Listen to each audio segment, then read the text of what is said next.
Good afternoon. Welcome to another session of Stop, Look, Listen, and Learn.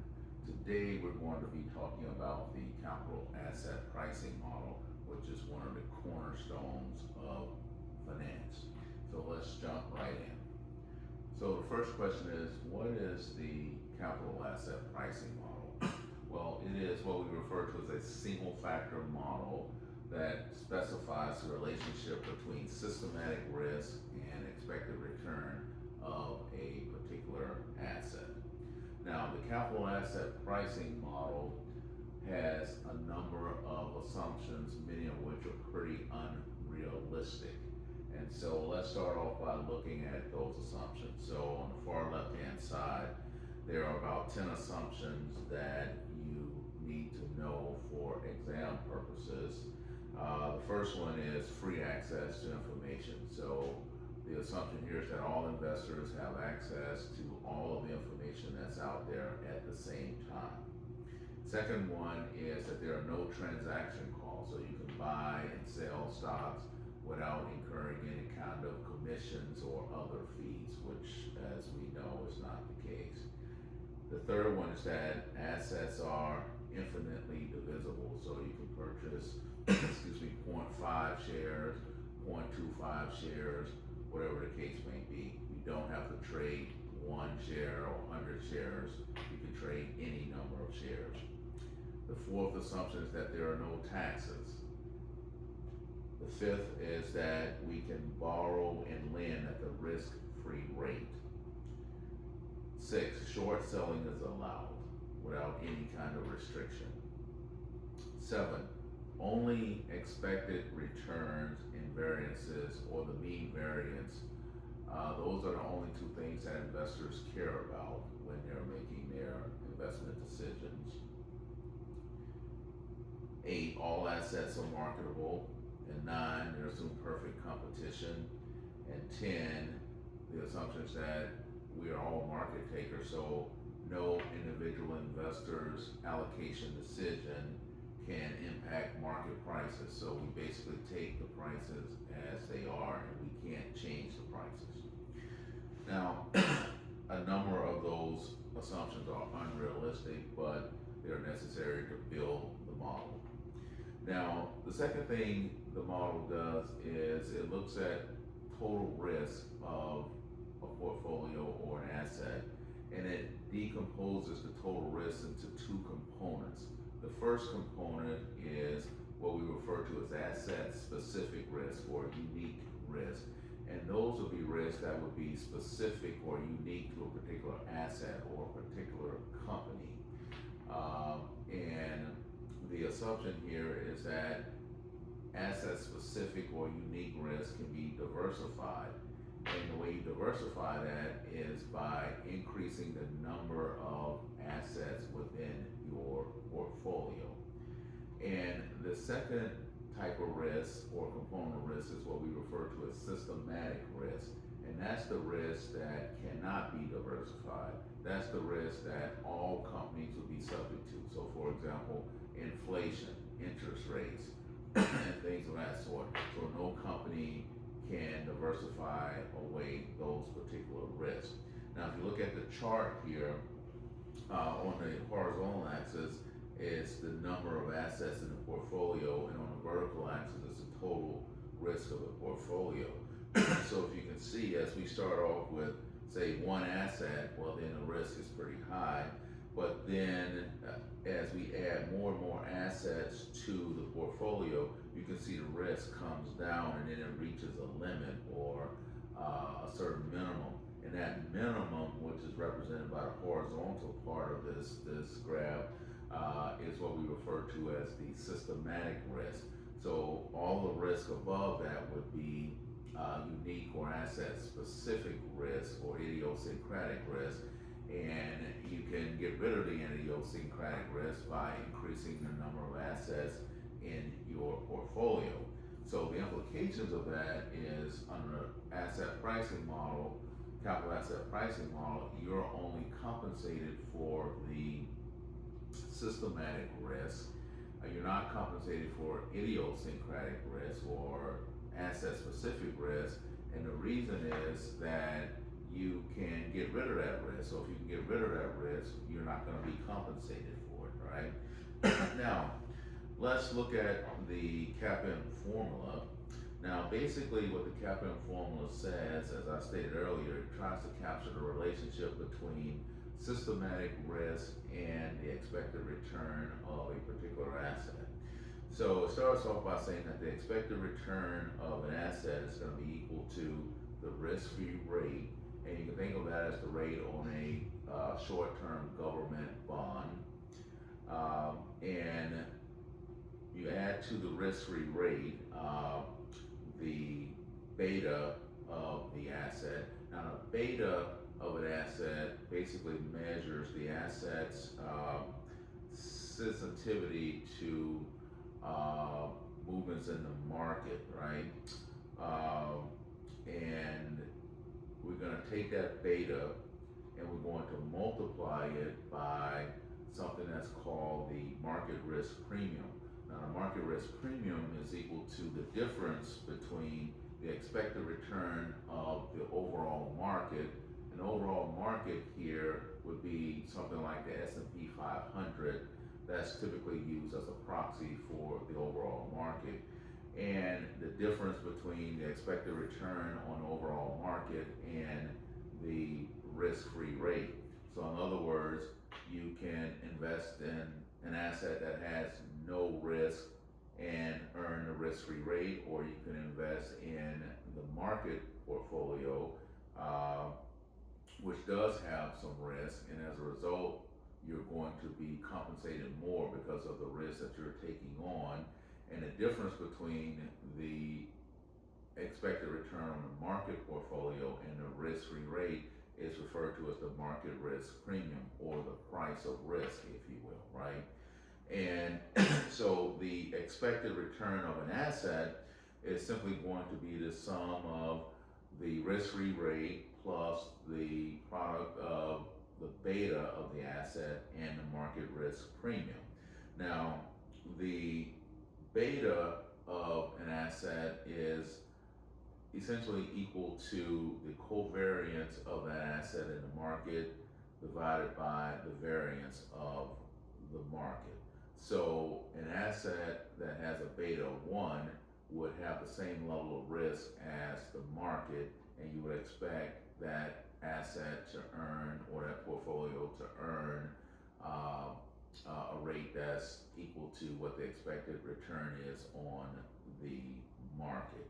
If the asset has a beta that's less than what the market is, then that means that that asset is less risky than the market, and as a result, you would expect to earn a return that is less than what you would earn on the market.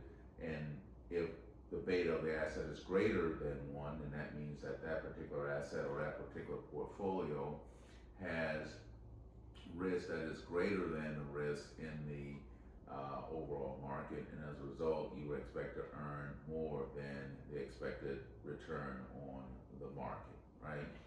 And now, let's move over to interpreting the capital asset pricing model.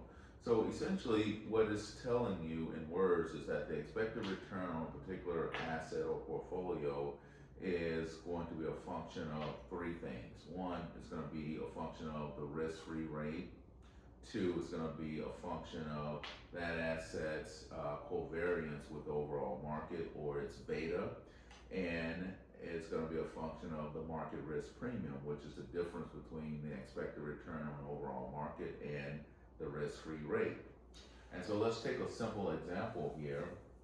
Let's assume that the risk-free rate here is 3% and that the return on the market is 10%. And that means that the market risk premium is going to be equal to 3%, which is the difference between the return on the market and the risk-free rate. And in this case, it's going to be 7%. And let's assume that the beta for this particular asset or portfolio is equal to 1.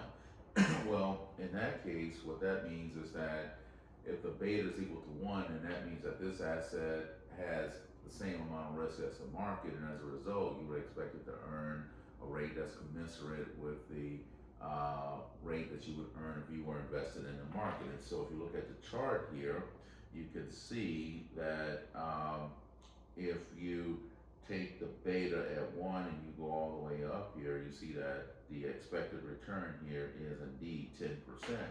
And as I said earlier, the expected return of the asset per the CAPM model is going to be a function of the beta.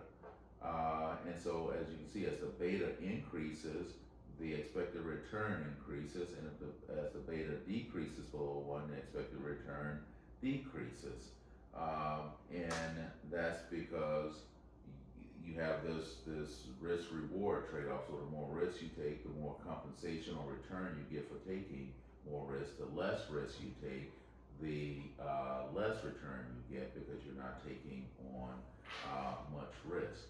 And so that's essentially what the capital asset pricing model is in a nutshell. And a couple of things you need to be aware of or be able to do in terms of the exam are, one, note that what you need, the factors that you need. So you're going to need the beta if you have a question of the asset. If you get a question, you're going to need the beta of the asset. Now, they might give you the beta, or they may not give you the beta. You need to be able to find the beta very quickly if they do not give you the beta.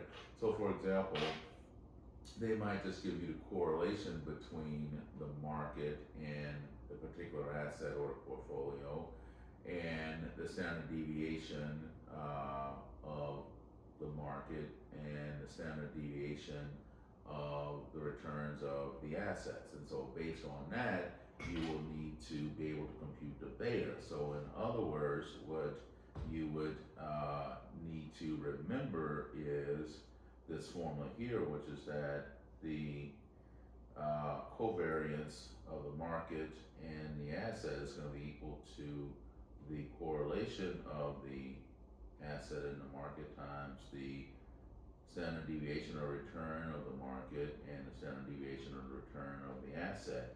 And that's all divided by the variance of the market. And you'll need to know that the variance of the market is simply it's sigma squared. And so let me just write it this way. So essentially, you're going to have let me do that. Let's see here. So let me just clean all of this up here. So you're just going to have okay, so you're going to have the correlation between the asset in the market times the variance of the market times the variance of the asset. The standard deviation of the asset, I'm sorry. And then you're going to have the variance of the market, which is just the variance squared. And so one of the variance here cancels with this one, so you just end up with the covariance of, or the correlation of the asset in the market, covariance of the asset in the market times the standard deviation of the market, the asset over standard deviation of the market. And so if you're given those assets, you need to be able to very quickly pull up this formula here and derive what the beta is, and then drop the beta into this capital asset pricing model. Another thing you want to make certain that you are aware of, and this is a question that trips up a lot of candidates, is on this securities market line here, they can ask you, okay, well, we got an asset that plots, say right here, for example, is that asset overvalued or undervalued? And what you want to take away is that any assets that plots below the securities market line will be overvalued, and any assets that plot above the securities market line will be undervalued, right? And the reason is as follows. So for this amount of risk here,